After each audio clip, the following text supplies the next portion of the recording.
Okay. Since nagsimula na ang impeachment, yung ginagawa nilang trial ngayon doon sa Congress ay hindi po maganda dahil kahit sinasabi ng saligang batas na pwedeng mag-hearing doon sa Committee on Justice, hindi pwedeng mini-trial yung hearing na yun.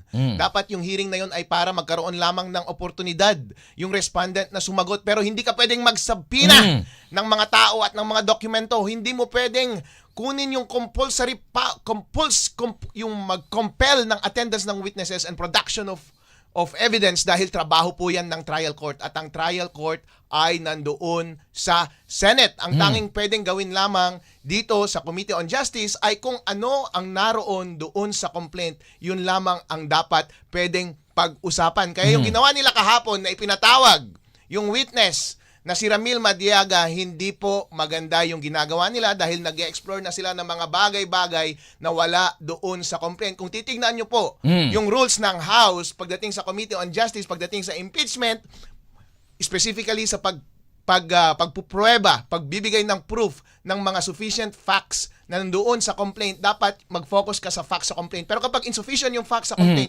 dapat hindi nga siya ipapasa as sufficient in substance at hindi dapat sufficient yung grounds. Kasi kung titingnan naman natin yung complaint, hindi naman in-identify specifically kung ano sa mga grounds for impeachment ang kanilang ipinupush, ano yung elements ng grounds na yon at ano yung facts na nagmi-meet doon sa mga elements na yon. Ang ginagawa nila yon, absent sila sa facts at sa ebidensya. Ngayon, gusto nilang magkaroon ng fishing expedition at in this process, accusatory process, maghanap sila ng ebidensya na wala doon sa complaint. Kaya nila pinatawag si Ramil Madriaga. Pero at any rate, kung meron mang value yung testimony ni Ramil Madriaga kahapon, ay wala namang kwenta ang kanyang testimony. Tandaan po natin, ang tanging relevance lamang ng kanyang testimony ay siya daw ang nag-distribute ng 125 million confidential funds. Pero ano ang nakalagay sa kanyang supplemental affidavit tungkol sa distribution ng supplemental funds, ay ng confidential funds? Nag-distribute daw siya ng pera pero hindi niya sinabi kung sino ang nag-utos sa kanyang nag-distribute. At hindi niya sinabi kung yung pera na dinidistribute niya ay galing sa confidential funds. Isa lang paragraph ang binanggit niya doon na sinabi lang niya, actually sir, 24 hours ko siya dinistribute. Pero sino nag-utos sa'yo? Pero paano mo nasabi na galing yan sa confidential funds? Ang gusto niyang gawin doon sa hearing na yon ay para establish niya yung kanyang credibility. Close daw sila ni Sarah. Pero ang basa ko sa kanya ay hindi sila close. Alam mo kung bakit, sir? Sige, kuya. Kasi mukha lang siyang leader ng isang sumusuporta kay Sarah. At si Sarah ay masyado lang polite sa kanya kaya meron siyang mga picture. Kasi ngayon nakita mo naman kahit sino lumalapit kay BP, nagpapapicture siya talaga, hindi siya maarte. Oo nga kami nga ni Sarah, dami maming picture, mas intimate pa ang picture namin, pero sasabihin ko ba na personally known niya ako? Hindi po. Kapag close talaga sila ni Sarah, i-email ba siya ni Sarah ng formally, Dr. Madriaga, thank you so much for coming into my inauguration. I-email ka ba doon ng formally? Ako nga, hindi ako ini-email formally ni BP Sarah.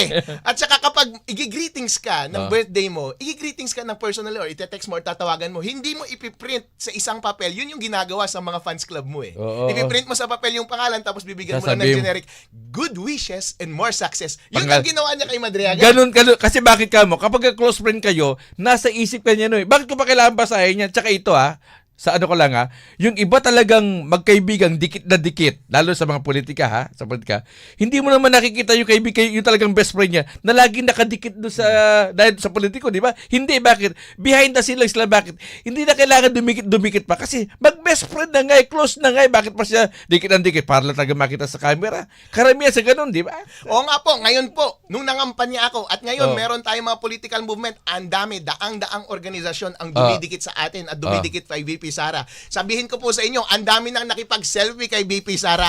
Ang dami ng greetings, mas maganda pa, mas personalized pa yung mga greetings. Ibig mo bang sabihin, itong mga taong ito, in the future, pwede nilang sabihin na close sila kay Sara? Yes. Ako nga, hindi ko pwedeng sabihin na close ako kay Sara dahil hindi naman kami nag-uusap. Kahit na nag-greet nga niya ako, nagkakamayan nga kami, nasa restaurant nga kami na kumakain, pero hindi ko sasabihin na personally acquainted kaming dalawa kasi introduce lang ako pero hindi kami nag-uusap. Oo, baka nga, di ba?